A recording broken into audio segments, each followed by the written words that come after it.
ആരാധന മനുഷ്യ സഹജമാണ്. ആരാധിക്കാൻ എല്ലാവർക്കും എന്തെങ്കിലും ഉണ്ടാകും. ചിത്രങ്ങൾ, ഇഷ്ടവസ്തുക്കൾ, വിശുദ്ധ ഗ്രന്ഥങ്ങൾ, ദൈവത്തിന്റെ പ്രതീകങ്ങൾ, അങ്ങനെ പലതും. ഒരു രൂപവും ഇല്ലാത്തതിനെ ആരാധിക്കുക എന്നത് വളരെ ക്ലേശകരം എന്ന് ഭഗവത്ഗീത ചൂണ്ടിക്കാണിക്കുന്നു. ഭഗവാൻ ശ്രീരാമൻ ഉപദേശിക്കുന്നു, ലോകം മുഴുവൻ ദൈവസാന്നിധ്യം ദർശിക്കാനാകുന്നതുവരെ ഈശ്വര രൂപത്തെ ഭക്തിപൂർവം ആരാധിക്കാം.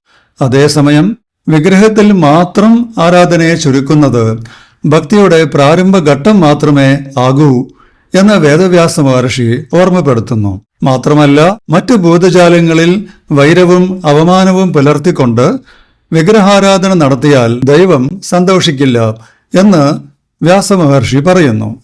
ആത്മീയ വികാസത്തിനാണ് ആരാധനകൾ. ആരാധന നമ്മെ ഒരു നല്ല മനുഷ്യനാക്കി തീർക്കണം.